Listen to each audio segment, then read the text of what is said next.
Dans le 20h de TFM, dans l'actualité de ce lundi, exploitation du train express régional.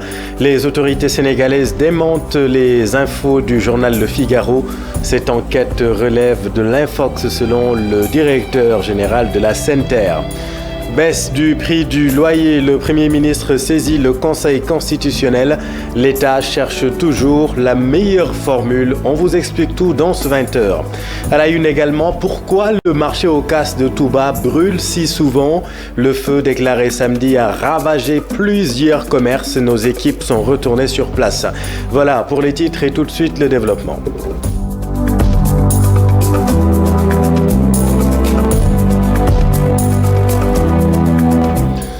Le train express régional en retard sur ses objectifs financiers, mais aussi de fréquentation. Le gouvernement dément les informations publiées par le quotidien français Le Figaro.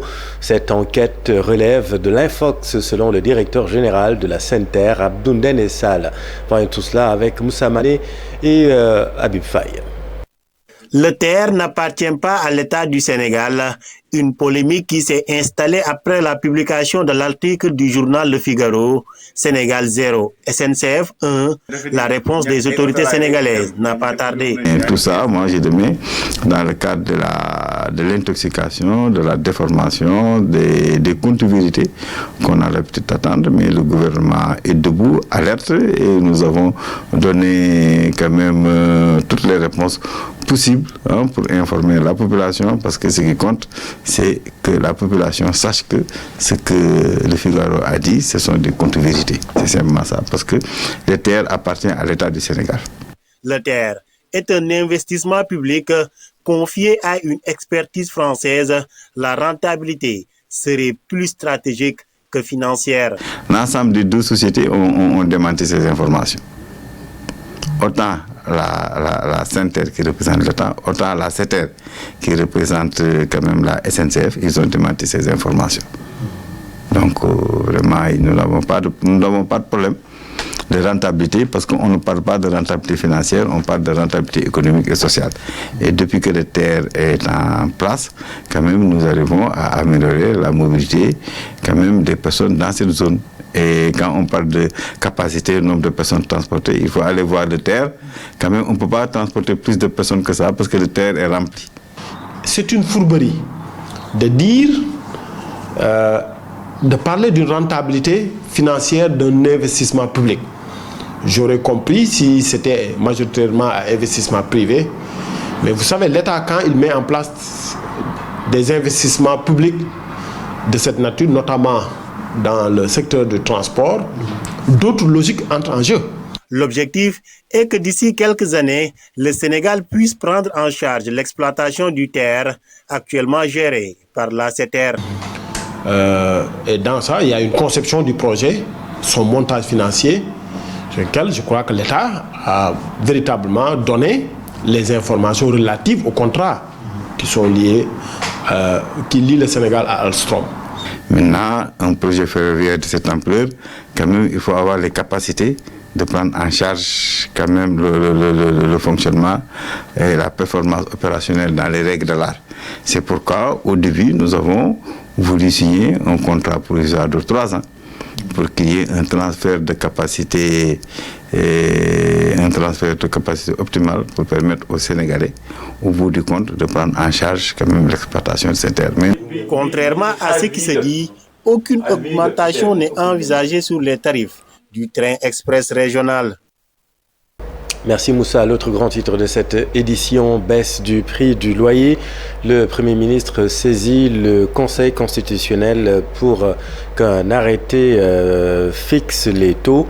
Rappelez que cette baisse devrait être effective, vous le savez, le 1er janvier dernier, mais retardée par l'annonce d'une loi consacrée à la réduction du coût du loyer. Écoutons les explications du porte-parole du gouvernement. Abdou Karim Fofana était l'invité de la matinale de TFM. Nous étions dans un processus et 2 possibilités existent, soit passer par la voie législative, soit opter pour la voie réglementaire parce que l'article 572 du Code des obligations civiles et commerciales stipule que le calcul du prix du loyer et sa fixation, c'est un décret qui le règle. Le professeur Ibader Thiam déclarait en 2014 qu'il est possible de passer par la voie réglementaire, mais aussi un texte réglementaire à valeur législative, c'est-à-dire une loi qui fixe tout ce qui est lié au loyer et permettre ainsi aux populations et aux députés de se prononcer sur la question. Après analyse de cela, c'est ce que nous voudrions faire. Cependant, comme ça a coïncidé avec la fin de l'année, avec toutes les procédures liées au budget, nous avons finalement choisi la procédure la plus simple et qui est la voie réglementaire qui suppose de saisir le Conseil constitutionnel pour avoir une procédure de délégalisation, c'est-à-dire une loi qui peut intervenir dans le domaine réglementaire. Pourquoi le marché aux casses de Touba brûle si souvent? Le feu s'est encore déclaré samedi, provoquant plusieurs dégâts matériels. Les commerçants sinistrés, vous allez le voir dans ce reportage, se désolent de la récurrence de ces incendies au marché aux casses. Habib Faye avec les images de Talassamp. L'alerte est lancée en quelques minutes. Les secouristes se sont rendus compte de la gravité de la situation, mais l'accès a posé d'énormes difficultés aux soldats du feu. Un incendie s'est déclaré au marché Ocas de Diourbel au milieu de la nuit. Le feu a réduit en cendres les biens des commerçants. Le fourgon ne pouvait pas accéder à l'intérieur. Même pour nous, c'était un problème. Donc imaginez un peu pour les sapeurs-pompiers. Les sapeurs-pompiers ont amené une seule voiture avec une quantité d'eau insuffisante. Le manque d'eau était le principal problème des sapeurs-pompiers et les flammes s'intensifiaient au moment où ils repartaient chercher de l'eau. Le plus dur dans tout ça, il y avait une foule qui rendait encore plus difficile l'accès. Un réveil brutal et douloureux pour ses propriétaires. Le feu a ravagé le marché. Une centaine de cantines sont touchées. C'est tout ce que j'avais comme économie. Je n'ai plus rien. C'était ma seule source de revenus. Je venais travailler tous les jours du matin au soir. Un retour sur les lieux sera vain car les commerçants n'ont pu rien trouver sur place. Tout est parti en fumée. Quand nous sommes arrivés ici, c'était déjà trop tard. Les flammes avaient tout consumé. Nous étions impuissants face aux flammes. Mais malgré tout ça, nous rendons grâce à Dieu. Ici, les commerçants sont juste des débrouillards, ils ne sont pas riches. Il faut venir en aide à tous ceux qui ont perdu leurs biens. C'est comme ça que j'ai trouvé ma cantine ce matin quand je suis arrivée. Hier, j'ai tout laissé ici en rentrant. Le marché est envahi par les propriétaires des commerces et les riverains pour prêter main forte aux sapeurs-pompiers. L'actualité également, la tension à l'université Gaston Berger de Saint-Louis entre forces de l'ordre et étudiants. Les Sannarois réclament de meilleures conditions de vie et s'opposent à l'orientation de plus d'1 millier d'étudiants à l'UGB. Selon eux, ces troubles qui ont eu lieu ce week-end ont fait plusieurs blessés côté étudiants. Ousseynou Diop, Habib Seck. Le face-à-face entre les forces de l'ordre et les étudiants de Sanar a duré plusieurs heures. Les étudiants ont barré la route numéro 2 pour réclamer de meilleures conditions de vie. Pour les disperser, les forces de l'ordre ont lancé des grenades lacrymogènes à l'endroit de la foule. Selon le président de séance de la coordination des étudiants, Amadou Ndiaye, les conditions difficiles qu'ils vivent à l'UGB ne peuvent plus continuer. Pour laquelle on est descendu sur la nationale le vendredi passé. Aujourd'hui, on est encore sur la nationale. Et s'il le faut, demain après-demain, on sera encore sur la nationale jusqu'à ce que ces autorités-là sachent que ces conditions de vie que nous sommes en train de vivre à l'université Gaston Berger de Saint-Louis, on ne peut plus les supporter. À l'origine de leur mouvement d'humeur également, les milliers d'étudiants qui doivent être orientés à l'UGB. On nous invite encore à des conseils d'UFR pour augmenter le quota des bacheliers à recruter. Juste pour dire que ces autorités-là, ce que nous sommes en train de vivre ne les intéresse même pas. Pour les étudiants, la situation ne peut plus continuer. Ils réclament aussi la modernisation des restaurants universitaires qui ne peuvent plus assurer la restauration de tous les étudiants du Temple du Savoir. Au niveau des restaurants universitaires, parfois on est obligé de rater nos cours pour se restaurer. Parfois on est obligé de ne pas se restaurer pour aller faire nos cours ou bien des examens. Au niveau des bâtiments pédagogiques, on est en face d'une carence extrême de bâtiments pédagogiques. Parfois on vient dans les salles de classe pour faire des cours. Il y a d'autres étudiants qui viennent pour dire que c'est nous qui sommes programmés ici. Entre vendredi et aujourd'hui, plusieurs blessés ont été notés du côté des étudiants. Ces derniers menacent de poursuivre la lutte et réclament la réaction du ministre de l'Enseignement supérieur. Merci Ousseynou. Grogne de l'Union nationale des mutuelles de santé communautaire du Sénégal. Ces mutualistes s'insurgent contre la décision de l'Agence nationale de la couverture maladie universelle de ne plus délivrer de subventions aux mutualistes, aux mutuelles. Cette organisation mutualiste interpelle les autorités sur la question. Santé, inauguration de la maternité de Sali Tapé, l'établissement entièrement équipé avec du matériel de dernière génération, avec du matériel de pointe. Autorités et personnel de santé se réjouissent de l'ouverture de cette maternité à Sali Tapé. Ndaï Matidjang et Mamadou Gueye. Cette nouvelle maternité, entièrement équipée à Sali Tapé, va alléger la souffrance des populations. Mais ça va alléger aussi la souffrance des travailleurs que nous sommes. Et si aujourd'hui nous avons une maternité entièrement construite,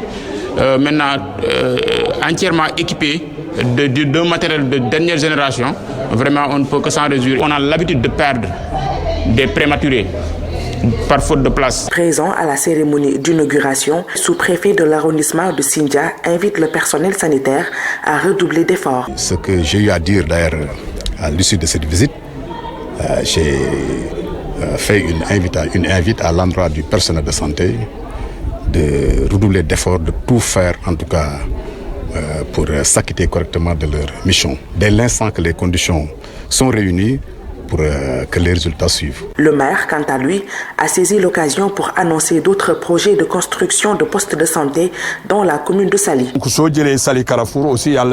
Nous avons déjà un poste de santé à Sali Carrefour et celui de Sali Niakhal sera réceptionné dans 2 mois. Nous avons prévu dans notre budget de 2023 100 millions de francs CFA destinés à la construction d'une maternité à Sali Joseph. Sali Velengara aussi sera servi en 2024 pour relever le plateau médical dans la commune de Sali Portugal. Pour relever vraiment le plateau médical. Les patients s'en réjouissent car la maternité était jusqu'ici une très vieille demande, nous disent-ils. Dans l'actualité politico-judiciaire, les acteurs de la culture urbaine réclament la libération de Mortala Gueye, alias Nitdoff, le rappeur, vous le savez, arrêté il y a de cela quelques temps. Ses confrères artistes ont tenu une conférence de presse cet après-midi pour réclamer sa libération. Compte rendu, Maïmouna Ndiaye.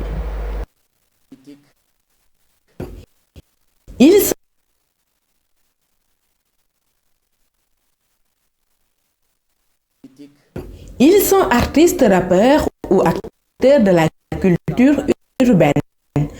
Leur plan d'action œuvrait pour la libération de Mortala Gueye, plus connu sous le nom de Nitdoff.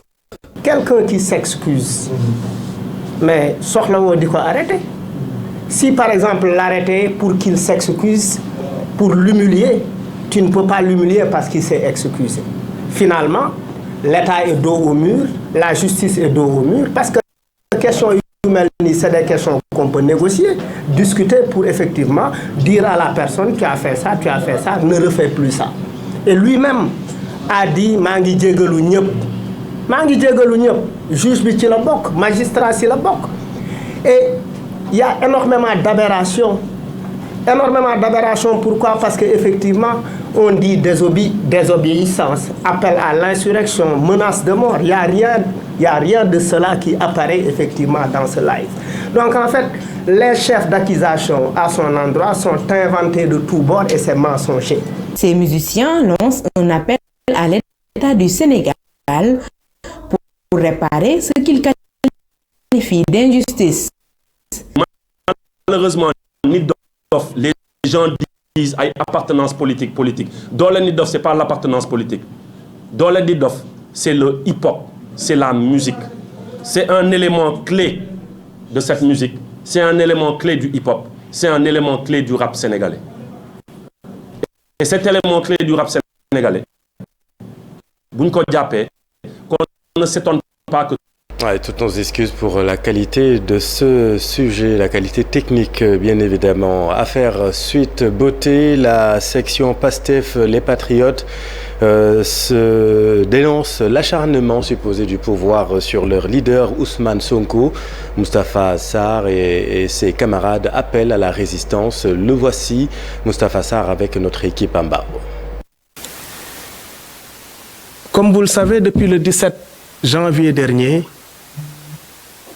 le juge d'instruction du tribunal de grande instance hors classe de Dakar a cru bon de renvoyer le dossier Suite Beauté à la chambre criminelle, malgré bien évidemment les bizarreries que tout le peuple sénégalais a constatées dans ce dossier, malgré l'absence de charge sur les épaules du président Ousmane Sonko, mais cela ne saurait, entre une population déterminée, debout, et un pouvoir boulimique, restrictif de liberté démocratique, les armes ne pourront trancher. Le peuple sénégalais va prendre ses responsabilités, va faire face aux manœuvres et manipulations en utilisant cette justice qui a fini encore une fois de se décrédibiliser aux yeux des Sénégalais. Ce peuple, disais-je, va faire face et protégera cet ultime espoir qu'est Ousmane Sonko.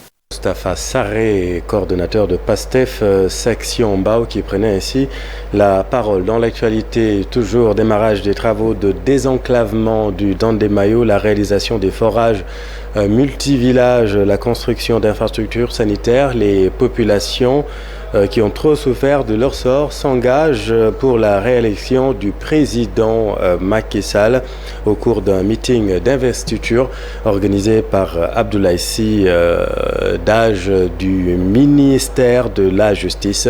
Le voici avec Ali Bandelian et Lachli. Situé au cœur du Dandemayo, Tiguéré a été le lieu de convergence des apéristes du département de Matam. C'est par une démonstration de force que les partisans du camp présidentiel ont officiellement lancé la campagne pour la réélection de Macky Sall en 2024. Et pour Abdoulaye Sy, d'âge au ministère de la Justice, les réalisations du chef de l'État ont fini par convaincre le peuple du Dandemayo.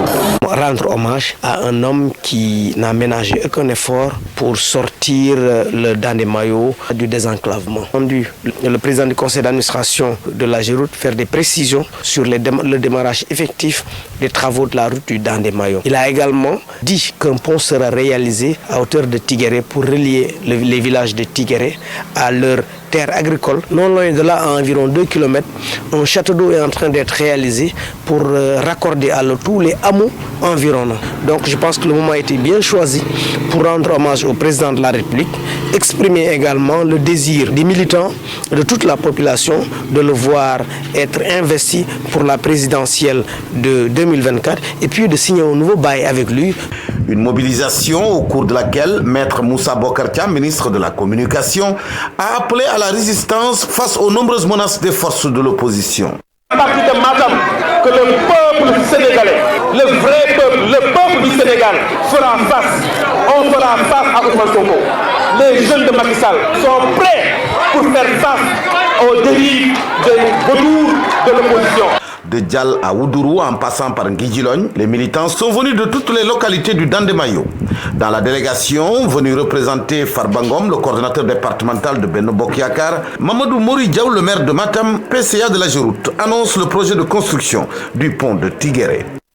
Religion, le 143e appel de Seydina Limamou Laye se tiendra du 21 au 22 février prochain. La municipalité multiplie les actions pour une commémoration zéro déchet avant l'événement. Des fidèles appelés à un changement de comportement.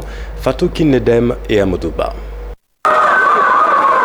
Ici, la fatigue n'a pas de place, peu importe l'âge. Il s'agit d'un engagement fort, une mission, rendre la commune de Yoff propre et attrayante.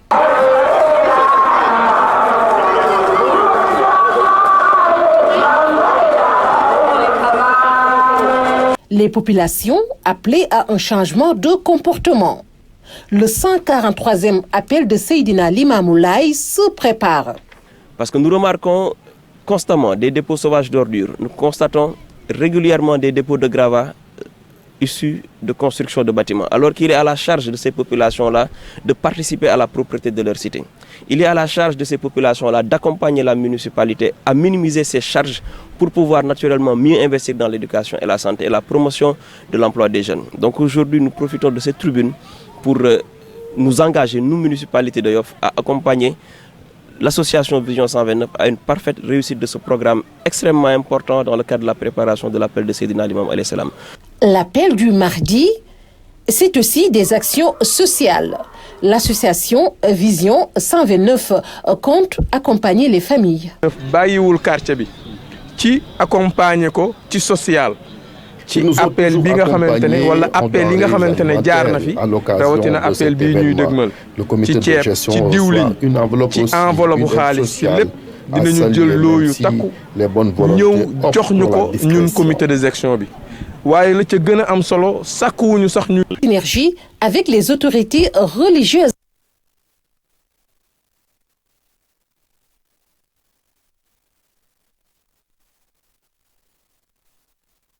La 143e édition de l'appel de Seydina Limamou Laye qui aura lieu donc du 21 au 22 février prochain.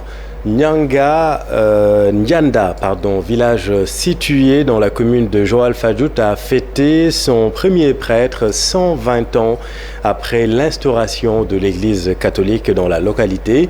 Il s'agit d'abbé Michel Kolifay, issu d'une famille musulmane. Lui-même a fréquenté l'école coranique jusqu'à l'adolescence avant d'intégrer l'église catholique. Reportage Daniel Diouf, Youssou Baro. L'enfant du village accueilli en héros par les siens.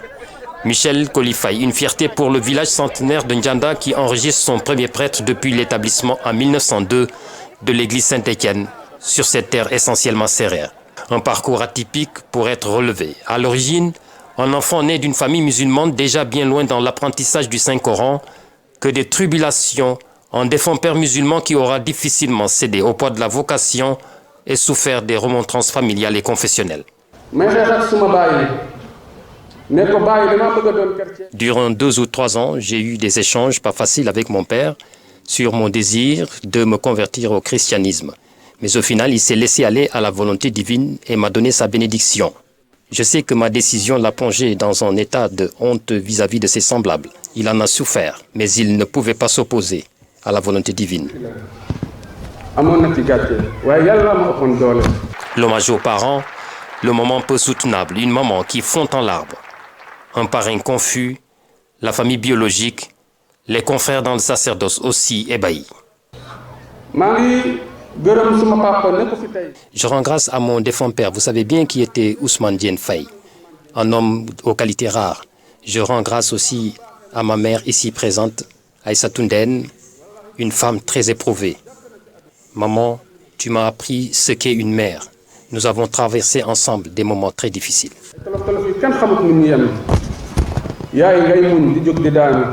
Un parcours tortueux, très pénible, moralement et physiquement.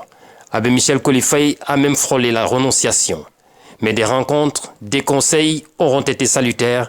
Ce sont notamment les rencontres et soutiens matériaux et moraux de membres des familles de Serigne Touba Khadim Rassoul et de Seydi El Hadji Malick Sy. Les premiers à m'avoir tendu la main, ce sont des mourides. Voilà pourquoi j'ai tenu à la présence du représentant du Khalif général des mourides à Joal. Il m'a tiré d'affaire. Il a agi en véritable mouride. Le mouride est généreux et dévoué. Il faut se rendre à Touba pour s'en convaincre. J'ai ensuite fait la rencontre des Tidianes, la famille Sy de Diamaguène, en l'occurrence Fatoumata Sy, qui m'a adopté. J'étais comme son fils. Voilà des gens qui m'ont vraiment aidé. C'est pourquoi je ne fais pas de distinction entre musulmans et chrétiens. Du chrétiens yi ñoo gën musulmans yi du musulmans yi ñoo gën chrétiens yi wala waaye yàlla yore lépp ci loxoom.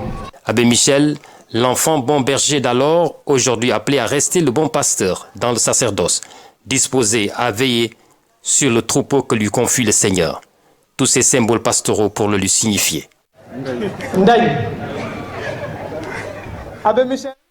Après l'utile, l'agréable. Les cadeaux, les pas de danse sur ce beau chant traditionnel composé pour Abbé Michel par Abbé Alphonse, un des confrères. Merci Daniel. Tout autre chose à présent, visite de chantier du ministre des Sports à Kédougou. Yankhoba Diattara exige la mise sur pied d'un comité de suivi du projet de construction du nouveau stade. L'infrastructure peine à sortir de terre et ceci malgré le décaissement de plus de 2 milliards de francs CFA. Explication Ibrahima Diabakhate. 5 ans après le démarrage de la construction du nouveau stade de Kédougou, seuls 20,12% des travaux ont été réalisés à la date de ce jour. Ce qui n'est pas du goût du ministre des Sports en visite de chantier à Kédougou, qui exige la mise en place d'un comité de suivi des travaux de construction du nouveau stade de Kédougou. Aujourd'hui, je suis venu s'enquérir de l'état d'évolution du chantier, et malgré les efforts financiers de l'État, qui a quand même déboursé plus de 2,3 milliards. Le projet, je peux dire, est à la traîne. Je vais demander au gouvernement de mettre en place un comité de suivi, pas de gestion, de suivi du projet, et pour que l'ensemble des acteurs puissent être mis à contribution, mais également que l'ensemble des acteurs puissent avoir également la bonne information sur l'état des engagements, des décaissements de l'État, mais également du niveau d'exécution. Et le planning d'exécution doit soit partagé avec l'ensemble des acteurs pour que chacun de nous puisse aussi assurer à son niveau un niveau de suivi régulier et permanent. Cette décision du ministre des Sports va permettre au comité de suivi du projet de construction non seulement d'avoir la bonne information sur l'utilisation des 2,3 milliards de francs CFA, mais aussi et surtout du niveau d'exécution réel des travaux. Et puis dans l'actualité sportive, CHAN 2023, Sénégal-Madagascar, demi-finale ce mardi à Alger, match qui va se jouer sur des détails selon le sélectionneur Pape Thiaw en conférence de presse compte rendu, cher Sadibou Diarra. La sensation, la belle surprise, la machine à but, les qualificatifs ne manquent pas pour l'équipe nationale locale de Madagascar au CHAN 2022. En Algérie, les Malgaches font en effet bonne impression depuis le début de la compétition, tant sur le plan des résultats que de la manière. Dans le groupe C, amputé du tenant du titre le Maroc, qui a déclaré forfait, Madagascar démarre par battre le Ghana sur le score de 2-1 à la surprise générale. Les Baréas ne s'arrêtent pas là. Ils confirment face aux Soudanais, surclassés 3-0. Il termine premier de la poule et se qualifie pour les quarts de finale. Une belle prouesse pour cette sélection qui participe pour la première fois au CHAN après une première en Coupe d'Afrique des Nations en 2019. D'ailleurs, quelques joueurs de l'équipe nationale A font partie de cette épopée malgache en Algérie, comme le gardien Carbonero et le meneur de jeu Dax, meilleur joueur de la phase des groupes. Madagascar, équipe joueuse et tournée vers l'offensif, réalise une démonstration de puissance en quart de finale face au Mozambique. Une victoire 3-1 grâce au doublé de son attaquant Koloina. À 22 ans, ce dernier est déjà à 3 splendides buts dans ce tournoi pour guider les Baréas à leur première demi-finale au CHAN. Avec l'attaque la plus prolifique de la compétition, 8 buts en 3 matchs, les Malgaches jouent leur place en finale ce mardi à 19h face au Sénégal, une des meilleures défenses, avec un but encaissé en 4 rencontres. Une confrontation qui réunit tous les ingrédients pour un beau spectacle. Merci cher, c'est la fin de cette édition. Merci infiniment de l'avoir suivi. L'info continue dans un instant avec Binta Diallo et son invité Iliman Khan de l'Ex-Africa. Restez avec nous, vous êtes au bon endroit. Bonne soirée.